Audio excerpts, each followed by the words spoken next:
arguably one of the most popular systems of all time, the N64 revolutionized the gaming industry with their 3D games and overall quality. However, with all the progress this system had made, there were just some games that weren't meant to join this console's legacy. Here's 10 games meant for the N64 but appeared on other systems. Shout out to Unseen64. Once again, we took a lot of information from them, so if you guys want to check them out, give them a click down in the description below or the annotation here.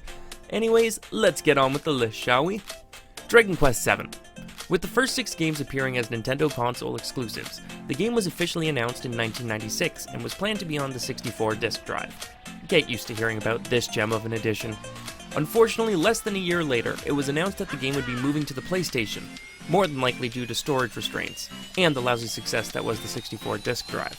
The announcement was so huge, the next day Sony and Enix's stock rose significantly.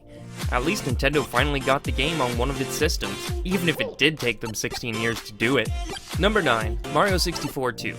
Another game intended for the 64 disk drive, this was going to feature a full-on multiplayer mode with Luigi.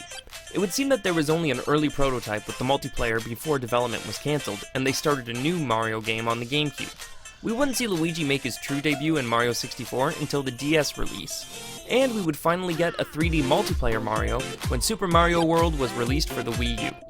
Hard to believe we could have had all this much earlier if the 64 disk drive would have been a commercial success. Number 8. 1080 Snowboarding 2. The sequel to 1080 Snowboarding was being developed for the N64 by Left Field Studio. Unfortunately, not much progress was made on the game, and it was decided that the game would be moved to the GameCube. Not long after the announcement, the studio working on the game, Left Field Studio, revoked its second-party studio status to work on multi-format titles. One has to think that these two situations somehow go hand in hand. Nintendo took development themselves, and almost originally titled it White Storm as a tribute to Wave Race Blue Storm.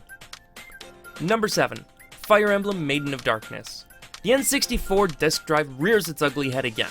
Shigeru Miyamoto announced that Fire Emblem Maiden of Darkness was in development, during which series director Shuzo Kaga left Intelligent Systems, and planned on making a game called Emblem Saga that would take place in Arcania, the same world as Fire Emblem.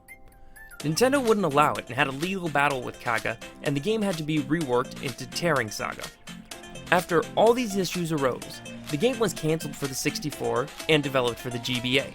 With a new focus on a more mature audience, the game was reworked as Fire Emblem Binding Blade, changing mostly everything except a few characters, including Carl, and the fiery redhead, Roy.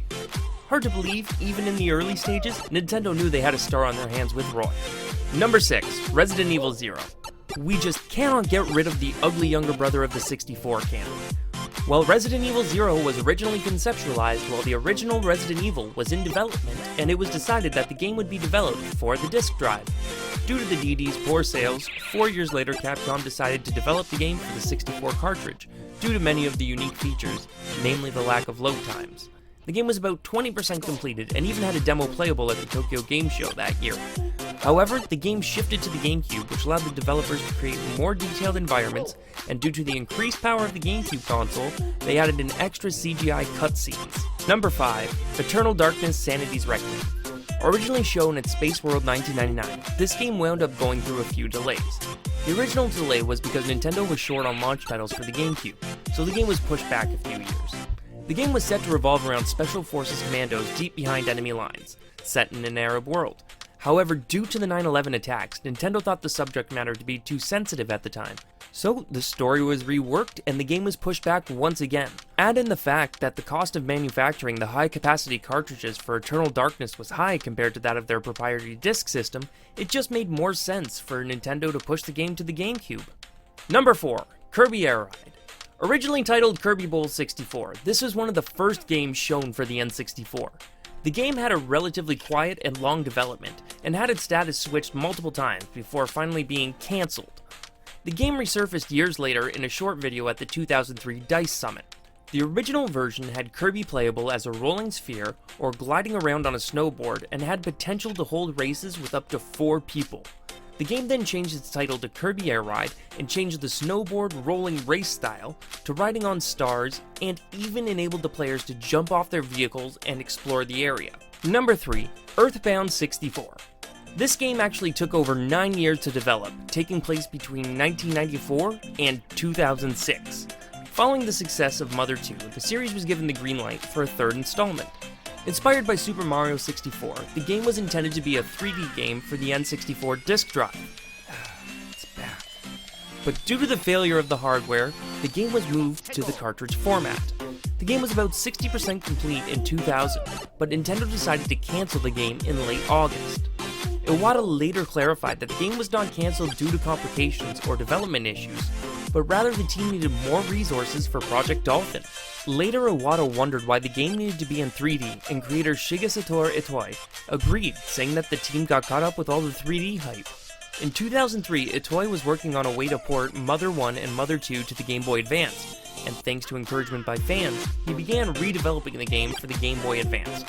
Once the game finally released, it became a bestseller, a fitting reward for a game that had so much love poured into it. Number 2, Dinosaur Plans. Never heard of this game? Well, that's because it's better known as Star Fox Adventures. That's right, it originally started out as a game that had nothing to do with Star Fox.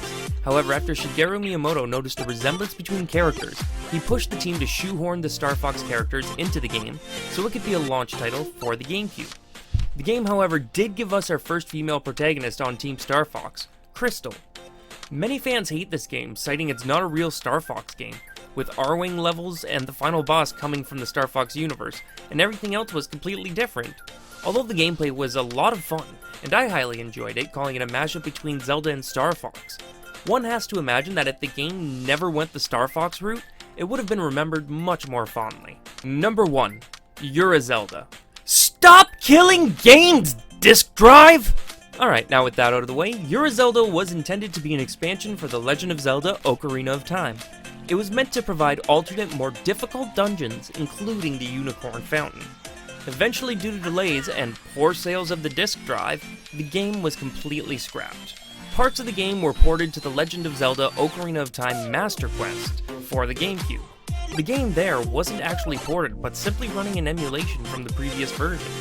As a fun side note, another game was in development for the disk drive called Zelda Gaiden, which was also an expansion for Ocarina of Time, but it was a completely new overworld. Believe it or not, this was later developed into the cult classic Majora's Mask. And that's our list. What did you guys think? Leave a comment down below and let me know if we missed any titles. Don't forget to check out Unseen64 for all their amazing content. Anyways, for everyone here at 24KevNintendo, I'm your host, 24Kevin. I gotta go though. I gotta go play some of these on the retro consoles. I miss them. See you guys tomorrow. Thanks for watching. Bye!